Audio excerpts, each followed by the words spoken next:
रात का समय था। आसमान में काले बादल घिराए थे। हर तरफ नमी फैली हुई थी और हल्की हल्की ठंडी हवा चल रही थी। पलाशखेड़ा गांव से गोविंद चाचा और मुकुल बैलगाड़ी पर सवार होकर कालीसर की ओर जा रहे थे।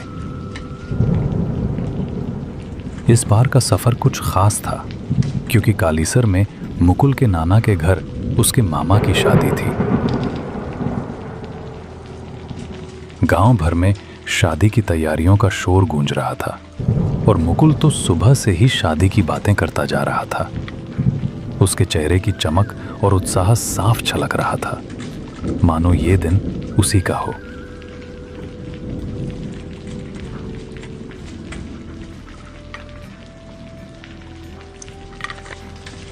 चाचा, इस बार की शादी सबसे अलग होगी। मैंने सुना है कि नाना जी ने पूरे गांव को दावत दी है। वहां ढोल नगाड़े, मिठाइयाँ और पटाखे सब होंगे। हाँ रे, तेरा मामा है ही बहुत धूमधाम वाला, लेकिन शादी से ज्यादा तुझे पकवानों की चिंता है ना? अरे चाचा, मिठाइयाँ और पकौड़ियाँ ही तो असली मजा देती हैं। मैं तो सबसे पहले जलेबी खाऊंगा। खा लेना, लेकिन ध्यान रखना, रास्ता लंबा है और मौसम बिगड़ता लग रहा है। बादल कुछ ज्यादा ही घिराए हैं। चाचा, आप फिक्र मत करो, मैं हूं ना। हम दोनों मिलकर किसी भी मुसीबत को हरा देंगे। बस यही जज्बा बना रहे बेटा, क्योंकि सफर कभी कभी वैसे नहीं होता जैसा हम सोचते हैं। इतनी ही देर में आसमान से बिजली कड़क उठी और बादलों की गड़गड़ाहट इतनी भयानक थी कि बैल भी सहम कर ठिठक गए। अचानक बारिश तेज हो गई और ठंडी हवाओं ने मानो हड्डियों तक को जमा दिया।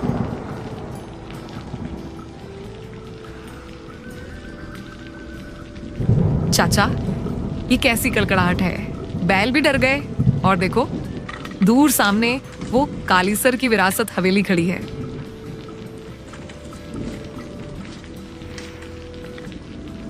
क्या हमें सच में वहीं जाना पड़ेगा? इसकी हालत तो देखो, जैसे बरसों से कोई यहाँ आया ही ना हो। बेटा, मजबूरी है। बारिश थमने का नाम नहीं ले रही और हवाओं ने तो हड्डियां जमा दी हैं। अगर यही खड़े रहें तो और मुश्किल हो जाएगी। मजबूरी में दोनों ने बैलगाड़ी रोक दी और पास ही खड़ी पुरानी हवेली की ओर बढ़ चले। रास्ते भर सन्नाटा ऐसा था कि सिर्फ बूंदों की टप-टप और बैलों की सांसों की आवाज सुनाई दे रही थी, जिससे एक अजीब सी बेचैनी दोनों के दिलों में घर करने लगी थी। जैसे ही हवेली के पास पहुंचे, उसका डरावना रूप सामने आ गया। टूटी फूटी खिड़कियां, उखड़ी हुई दीवारें, काई से भरा आंगन और नमी की सीलन, मानो वर्षों से किसी इंसान ने इसमें कदम तक न रखा हो। लेकिन बारिश इतनी मूसलाधार थी कि हवेली के अंदर जाने के अलावा उनके पास कोई और रास्ता नहीं था। लेकिन चाचा, ये हवेली मुझे कुछ ठीक नहीं लग रही। बड़ा अजीब सन्नाटा है चारों तरफ। डर कैसा, अंदर चलकर थोड़ी देर आसरा ले लेते हैं। सन्नाटा ही तो है और कुछ नहीं। याद रख, डर हमेशा मन के भीतर होता है। चल, बैलों को बांधकर अंदर चलते हैं, वरना ये तूफान हमें यहीं डुबो देगा।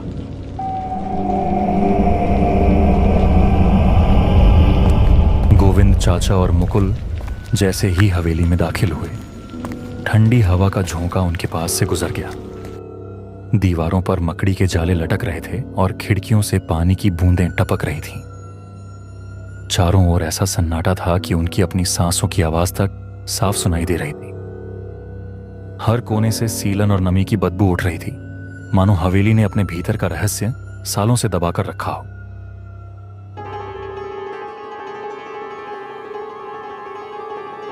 चाचा, ये हवेली तो और भी डरावनी लग रही है अंदर से। देखो ना, हर तरफ जाले ही जाले हैं और ये सीलन की बदबू, जैसे यहाँ कोई बरसों से कैद हो। मुझे तो अपनी सांसों की आवाज तक डराने लगी है। हाँ बेटा, ये जगह सच में वीरान है, लेकिन मजबूरी में आसरा लेना ही पड़ेगा। रहस्य चाहे जितना छुपा हो, हम थोड़ी देर रुककर सुबह होने पर निकल जाएंगे। डर से ज्यादा खतरनाक होता है उसका हमारे दिल पर हावी होना। हवेली बाहर से जितनी वीरान दिख रही थी, अंदर से उतनी ही रहस्यमय और अनोखी थी। तभी भीतर के एक कमरे से हल्की सी रोशनी झलकी।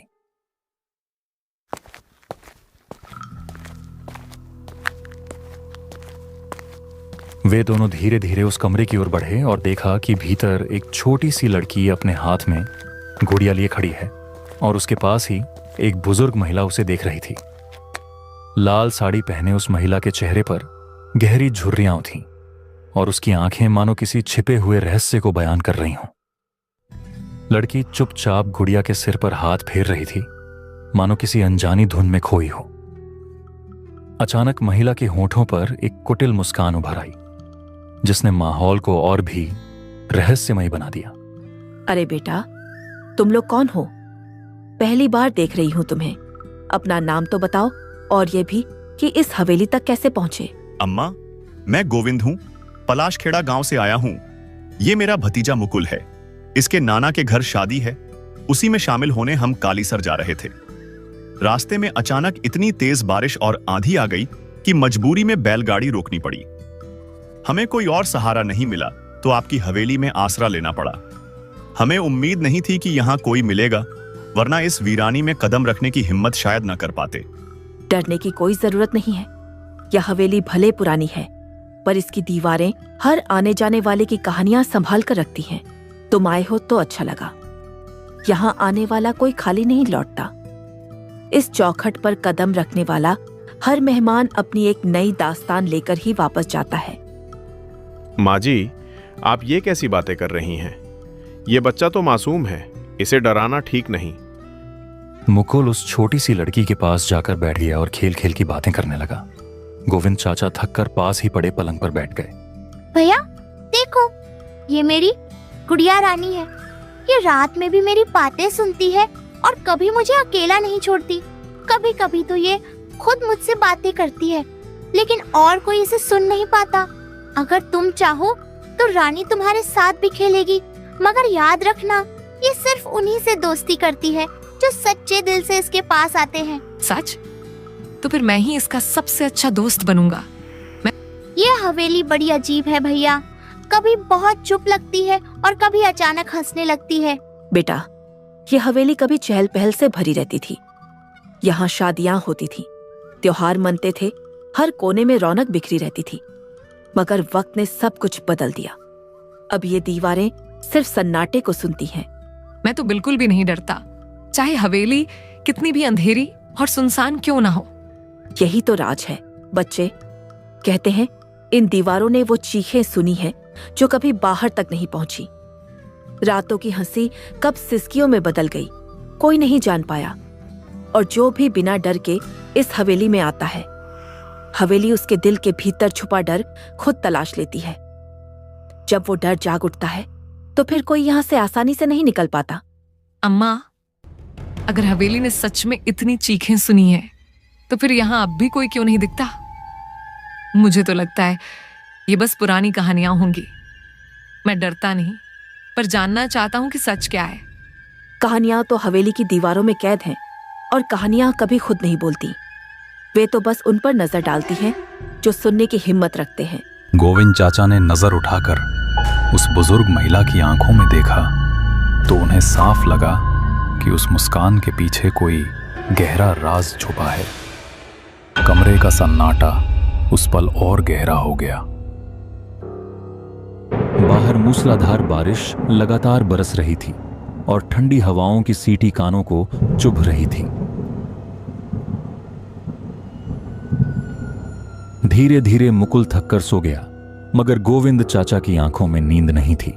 वे देर रात तक जागते रहे, मानो उनका दिल किसी अनहोनी का संकेत दे रहा हो। रात किसी तरह धीरे धीरे कट गई, लेकिन खिड़कियों से आती ठंडी हवा और बारिश की बूंदों की आवाज ने माहौल को और भी रहस्यमय बना रही थी। मुकुल गहरी नींद में था, मगर गोविंद चाचा की आंखों में नींद कहां। वे पूरी रात करवटें बदलते रहे।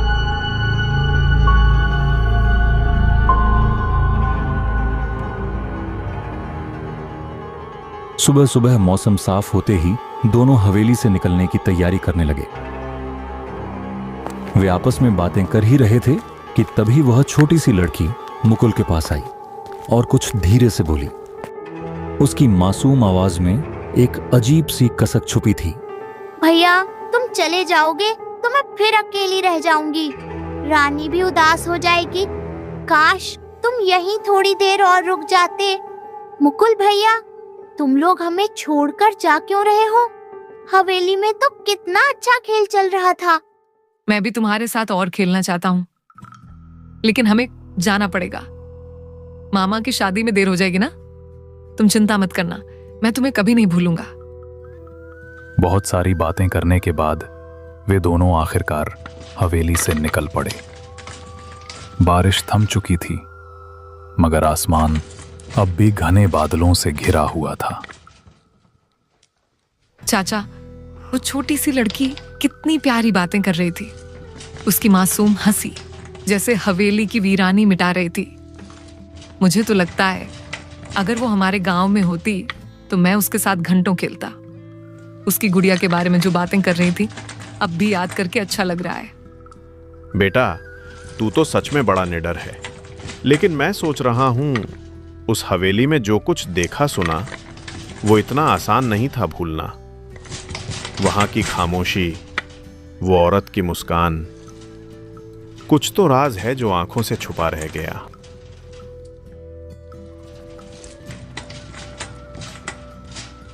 बातें करते करते आखिरकार दोनों कालीसर पहुंच गए।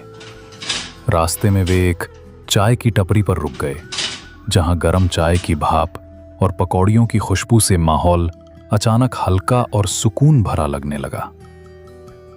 पास ही बैठे कुछ गांव वाले धीमी आवाज में आपस में हवेली का जिक्र कर रहे थे, जिससे गोविंद चाचा के मन की बेचैनी और बढ़ गई।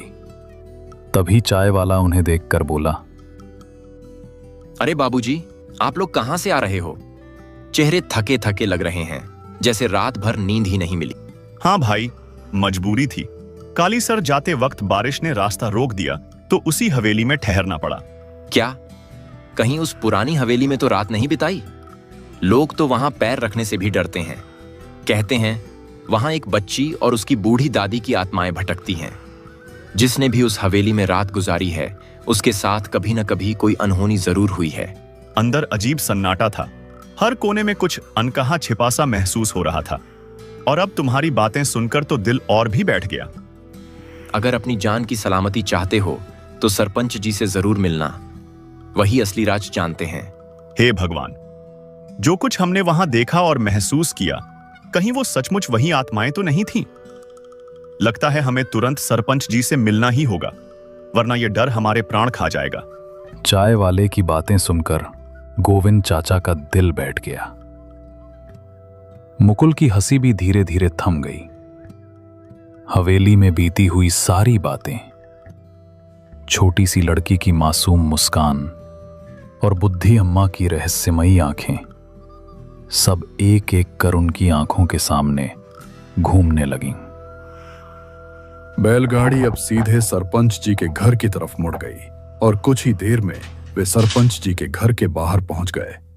वहां पहुंचकर उन्होंने दस्तक दी तो तेज नजर वाले एक बुजुर्ग घर के बाहर आए।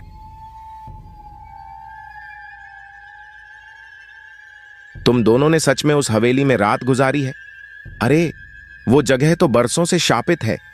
कहते हैं वहां जो बच्ची और उसकी बूढ़ी अम्मा दिखाई देती हैं, वे इंसान नहीं, आत्माएं हैं। उन्होंने बहुत पहले उस हवेली में अपनी जान गंवाई थी और तब से हर आने जाने वाले को अपने साथ बांध लेती हैं। जो भी उस हवेली में एक रात गुजार लेता है, वह कभी दूसरे दिन का सूरज नहीं देख पाता। उन आत्माओं की पकड़ से कोई बच नहीं पाता।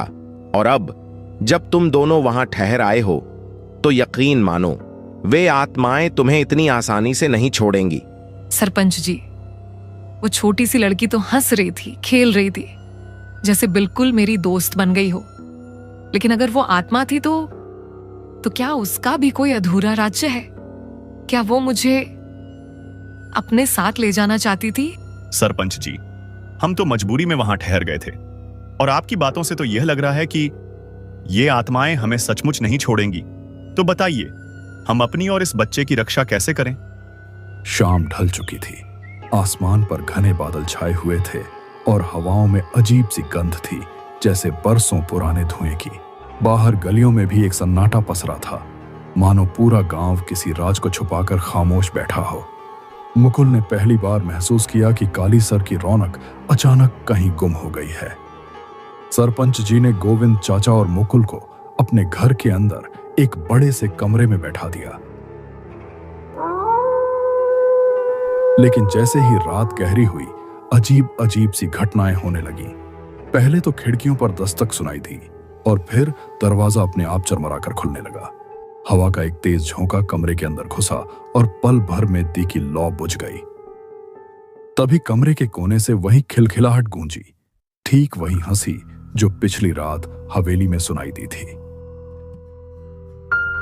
मुकुल और गोविंद चाचा का मानो डर से खून ही जम गया हो। अचानक कमरे की दीवार पर परछाइयां उभर आईं। उनमें से एक परछाई छोटी सी लड़की की आकृति जैसी थी और दूसरी में बूढ़ी अम्मा का चेहरा धुंधला धुंधला दिखाई दे रहा था, मगर उनकी आंखें अंगारों जैसी लाल चमक रही थीं, मानो अंधेरे को चीरकर सीधे मुकुल और गोविंद चाचा के दिल में उतर जाना चाहती हो। मुकुल भैया, तुमने तो कहा था कि तुम मेरे दोस्त बनोगे, फिर अब क्यों डर रहे हो? कहा था ना, जो भी इस हवेली की दहलीज पार करता है वह हमारा हो जाता है। अब चाहे तुम भागो या छिपो, हम तुम्हें छोड़ने वाले नहीं। तुम्हारा डर ही तुम्हारी कैद बनेगा। चाचा, वो देखो, वही लड़की है और उसके साथ अम्मा भी। लेकिन उनकी आंखें इतनी लाल क्यों हैं? मुझे तो ऐसा लग रहा है जैसे वो हमें अपने पास बुला रही हैं। हे राम, ये तो वही हंसी है जो हवेली में सुनी थी। मुकुल बेटा, पास रह। ये परछाइयां अब यहीं क्यों आ रही हैं? कहीं ये सचमुच हमारा पीछा तो नहीं कर रही? तभी सरपंच जी ने गांव के महान तपस्वी अग्निदेव महाराज को बुलाया। अग्निदेव महाराज, जो अपनी कठोर साधना और गहन तपस्या के लिए दूर दूर तक प्रसिद्ध थे, उनके आगमन मात्र से ही लोगों के मन में श्रद्धा और साहस भर जाता था। तपस्वी आते ही हाथ में जलता हुआ दीपक उठाकर तेज आवाज में मंत्र पढ़ने लगे। उनकी गूंज से पूरी हवेली कांपने लगी। कुछ ही देर में वह परछाइयां दर्द भरी चीख के साथ गायब हो गई और छोटी लड़की व बूढ़ी अम्मा का चेहरा धुंधले धुएं की तरह हवा में विलीन हो गया। अग्निदेव महाराज ने गहरी सांस लेते हुए कहा, अब ये आत्माएं कभी किसी को नुकसान नहीं पहुंचाएंगी। इन्हें शांति मिल चुकी है। ये आत्माएं उस हवेली से बंधी हुई हैं। अधूरी इच्छाओं और अधूरे कर्मों ने इन्हें शांति नहीं लेने दी। उन्होंने आगे बताया कि जो भी इस हवेली में कदम रखता है, उसकी जीवन ऊर्जा को ये आत्माएं अपने साथ बांध लेना चाहती हैं, ताकि अपने खालीपन को भर सकें। कि यह सुनकर मुकुल और गोविंद चाचा की जान में जान आई और अगली सुबह वे सुरक्षित गांव लौट आए, जहां शादी की खुशियां फिर से हंसी खुशी में रंग भरने लगीं।